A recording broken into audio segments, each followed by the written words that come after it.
சரி, விஜய் சேதுபதி அங்க பார்த்தாலும் Vijay Sethu, all India super star Vijay Setu.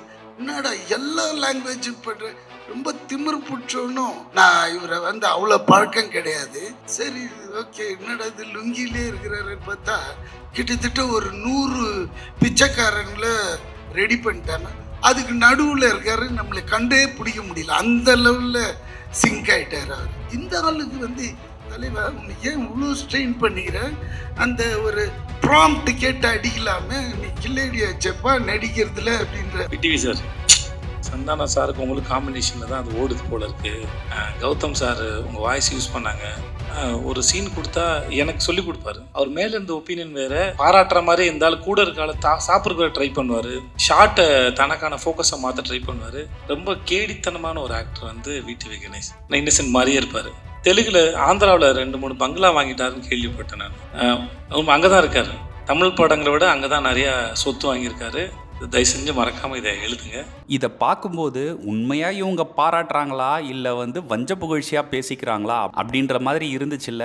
உண்மையாக நேரில் பார்த்தா எனக்கும் அப்படி தான் இருந்துச்சு. இந்த வீடியோவை ஃபுல்லாக பார்த்தீங்கன்னா ஒரு கிளாரிட்டி உங்களுக்கு கிடைக்கும். விஜய் சேதுபதி, சம்யுக்தா, தபு, விடிவி கணேஷ், மொட்ட ராஜேந்திரலாம் நடித்து சீக்கிரமே ரிலீஸ் ஆக போகிற ஸ்லம்டாக் 33 டெம்பிள் ரோட் படத்தோட டீசர் லான்ச் நேற்று நடந்துச்சு. இந்த ஈவெண்ட்டில் விஜய் சேதுபதி, விடிவி கணேஷ், ஹீரோயின் சம்யுக்தா, இந்த படத்தை டைரக்ட் பண்ண பூரி ஜெகநாத், அப்புறம் பூரி ஜெகநாத்தோட ஒய்ஃப், அதாவது இந்த படத்தோட ப்ரொடியூசர், 2002ல காதல் அழிவதில்லை படத்தில் நடித்த ஹீரோயின் சார்மி தான் இந்த படத்தை ப்ரொடியூஸ் பண்ணியிருக்காங்க. இந்த ஈவெண்ட்ல விடிவி கணேஷ் பேசினதும் அதுக்கு விஜேஎஸ் கொடுத்த ரிப்ளேவும் தான் ஹைலைட்டாக இருந்துச்சு. ஃபர்ஸ்ட் விடிவி கணேஷ் விஜய் சேதுபதியை பற்றி என்ன சொல்றாரு அப்படின்றத பார்த்துடலாம். அதுக்கப்புறம் விஜேஎஸ் என்ன சொன்னாருன்றத பார்த்துடலாம். அதுக்கப்புறம் இந்த பக்கம் வந்தேன், எங்கடா ஹீரோவை காணுமேன்னு பார்த்தா இதுதாங்க அவரோட வேஷம். இந்த வேஷத்தோட கிட்டத்தட்ட ஒரு 100 பிச்சைக்காரங்களை ரெடி பண்ணிட்டாங்க. அதுக்கு நடுவில் இருக்காரு, நம்மளை கண்டே பிடிக்க முடியல, அந்த லெவலில் சிங்க் ஆயிட்டார் அவர். அந்த மனுஷனை சொல்லணுமா? அதுக்கு தான் அந்த மக்கள் செல்வன்னு கொடுத்த டைட்டில் இந்த மனுஷனுக்கு நல்லா பொருந்துங்க. ஏன்னா உண்மை அது சொல்லி ஆகணும். ஏன்னா நான் இவரை வந்து அவ்வளோ பழக்கம் கிடையாது நம்மளுக்கு. சரி, விஜய் சேதுபதி அங்கே பார்த்தாலும் Vijay Sethu, all India super star Vijay Sethu. என்னடா எல்லா லாங்குவேஜும் பண்ற, ரொம்ப திமிரு பிடிச்சோன்னும் ஒரு மாதிரி இருக்குதா லுக்குலான்னு போய் பார்த்தா அது வேற ஒரு அமுல் பேபி மாதிரி இருக்குதுங்க. தோரணம் தான் அப்படி இப்படிலாம் கிட்ட போய் பழகினது அப்படி பழகிறாரு. எப்படி வாங்க கொக்காருங்க அப்படி. சரி, ஓகே, என்னடா இது லுங்கிலே இருக்கிறாருன்னு பார்த்தா சார் எல்லா லாங்குவேஜும் சார். தெலுங்கு அந்த, ஏன்னா நான் வந்து பாதி தெலுங்குறேன், அதனால எனக்கு தெலுங்கு வந்தது. ஏன்னா நான் 10 வயசு வரைக்கும் இங்கே இருந்தேன். 10 வயசுக்கு மேலே என்னோட வளர்ப்பு ஃபுல்லாகவே தெலுங்கு அம்மா கிட்ட, அவங்களோட போஜனம் அவங்களோட வளர்ப்பு. ஸோ அதனால தான் எனக்கு தெலுங்குன்ற ஒரு லாங்குவேஜ் பிளட்லேயே இருக்கு. இந்த ஆளுக்கு வந்து என்னங்க, காலையில் 4 பேப்பர் அப்படியே ஷீட் கொண்டு போய் கொடுப்பாங்க, கொடுத்தா மனப்பாடம் பண்ணி அதெல்லாம் அப்படிலாம் பேச முடியாதுங்க தெலுங்கு. ஏன்னா கொஞ்சம் அங்கே லீன்னு மாறிச்சின்னு வச்சுக்கோங்களேன், வேற மாதிரி அர்த்தம் போயிடும். அதை வந்து மனப்பாடம் பண்ணி அப்படியே அடிக்கிறேன். நான் கேட்குறேன், தலைவா உன்னை ஏன் இவ்வளோ ஸ்ட்ரெயின் பண்ணிக்கிற, அந்த ஒரு ப்ராம்ப்ட் கேட்டு அடிக்கலாமே, நீ கில்லேடி ஆச்சப்பா நடிக்கிறதுல அப்படின்ற. இந்த டைலாக் உள் வாங்கினாதான் எனக்கு உள்ளேந்து கிளப்பி வேற ஒன்று வரும் அப்படின்றான். அப்போ அந்த டெடிகேஷனை பார்க்குறேன், அவ்வளோ இதுங்க. அதாவது முதல் நாளே ப்ரிப்பரேஷன் வேற நடந்துன்னே இருக்கும் போல இருக்கு ரூமில். இங்கே கேரவன் வந்ததும் கேரவனில் உட்காராம வெளியே உட்காந்துட்டு இதையே பண்ணின்னு இருக்கான் மனுஷன்.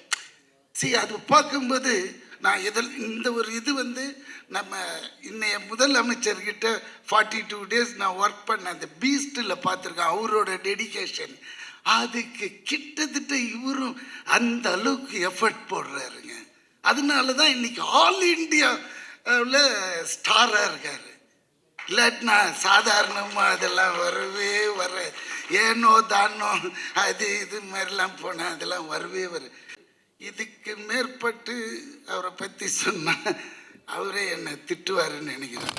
போகிறோம். இவர் விஜேஎஸை மட்டும் இப்படி பேசலைங்க. அந்த படத்தோட டைரக்டர் பூரி ஜெகநாத்தையும் டீசரில் ஒரே ஃப்ரேமில் தான் வரேன், அதுவும் என் மூஞ்ச காட்டல, என் பேக்கை மட்டும் தான் காட்டியிருக்காங்க அப்படின்ட்டு சிரிச்சுக்கிட்டே ஃபன்னாக பேசுகிற மாதிரி டைரக்டரை பார்த்து கேள்வியும் கேட்டிருப்பாரு. இன்னொரு விஷயம் பண்ணார் டைரக்டர். என்ன அவங்க சொன்னாங்க, நல்லா சொன்னாங்க, எல்லாரோட பர்ஃபார்மன்ஸும் பயங்கரம். என்னை மூஞ்சியே காட்டலைங்க, அங்கே ஒன்று ஆட்டின தெரியுங்களா, அப்படி முச்சா பெஞ்சிட்டு, அதுதாங்க என்னோட, அதாவது ஃபேஸே காட்டல டைரக்டர். இந்த பின்னாடி மச்சா அந்த ஷாட் வாங்கி போகிறோம் அப்படின்ட்டாரு. அருமையாக இருந்தது. அது வேறு 5 வாட்டி பார்த்தோமா, 5 லாங்குவேஜில் அந்த ஆட்டத்தை, ரொம்ப நல்லா இருந்தது. அடுத்ததாக பேச வந்த விஜய் சேதுபதி, என் டீமில் இன்னைக்கு எல்லாருமே ரொம்ப நல்லா பேசியிருந்தாங்க, அதுலேயும் விடிவி கணேஷ் அப்படின்னு சொல்லிட்டு விடிவி கணேஷை பற்றி அவர் என்ன சொன்னாருன்றதை பார்த்துடலாம். விடிவி நான் கூட இவரை நான் செட்டில் வச்சு சொன்னேன். சார் நான் கூட சந்தானம் சாருக்கு உங்களுக்கு காம்பினேஷனில் தான் அது ஓடுது போல் இருக்குது. கௌதம் சார் உங்கள் வாய்ஸ் யூஸ் பண்ணாங்க, நான் அப்படி தான் நினச்சிட்டு இருந்தேன்.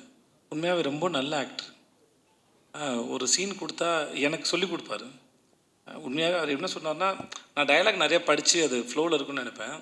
அவர் வந்து நீங்கள் பாடி லாங்குவேஜில் கான்சன்ட்ரேட் பண்ணுங்கள், மூடில் கான்சன்ட்ரேட் பண்ணுங்கன்னு இது 2 மூணு சொல்லிட்டே இருந்தாரா. அப்புறம் பார்த்தா அது ரொம்ப அழகாக அதை ப்ராக்டிஸும் பண்ணுறாரு, நல்லா நடிக்கிறார். நான் ரொம்ப ஆச்சரியப்பட்டேன். எனக்கு அவர் மேலே இருந்த ஒப்பீனியன் வேறு, ஆனால் அவர் கூட நடிக்கும்போது இருந்தது வேறு, அனுபவம் வேறு. ஒரு சீனை தனக்கான சீனாக மாற்றுறதுக்கு முடிஞ்சால் பாராட்டுற மாதிரி இருந்தாலும் கூட இருக்கால சாப்பிட்ற ட்ரை பண்ணுவார், ஷார்ட்டை தனக்கான ஃபோக்கஸை மாற்ற ட்ரை பண்ணுவார். ரொம்ப கேடித்தனமான ஒரு ஆக்டர் வந்து விடிவி கணேஷ். இது இப்போ இந்த மேடையில் கூட எவ்வளோ, ஏன்னா ஒரு முறையும் சுவாரஸ்யமாக நடிக்கிறதுக்கோ இல்லை சுவாரஸ்யமாக பேசுகிறதுக்கோ இன்னசென்ட்டாக இருக்கிற மாதிரி இருக்கிற ஒரு கேடி புள்ள தான் விடிவி கணேஷ். அது நான் இன்னசென்ட் மாதிரியே இருப்பார். இந்த அவரை ஸ்க்ரீனில் பார்க்கும்போது பூரி சார் சொன்ன மாதிரி சரி, இல்லை சார்மி மேடம் சொன்ன மாதிரியும் சரி, அவரை ஸ்க்ரீனில் பார்க்குற எல்லா நேரமும் வந்து சிரிச்சிட்டே இருப்போம், ஏதாவது ஒன்று பண்ணிக்கிட்டே இருக்கார். தெலுங்கில் ஆந்திராவில் 2-3 பங்களா வாங்கிட்டாருன்னு கேள்விப்பட்டேன் நான். அவங்க அங்கே தான் இருக்கார். தமிழ் படங்களை விட அங்கே தான் நிறையா சொத்து வாங்கியிருக்காரு. தயவு செஞ்சு மறக்காமல் இதை எழுதுங்க. இவங்க 2 பேரோட கான்வர்சேஷன் உங்களுக்கு எப்படி இருந்துச்சு? இந்த படத்தோட டீசர் பார்த்தீங்களா? உங்களுக்கு பிடிச்சிருக்கா? அப்படின்றத கமெண்ட்டில் சொல்லிவிடுங்க.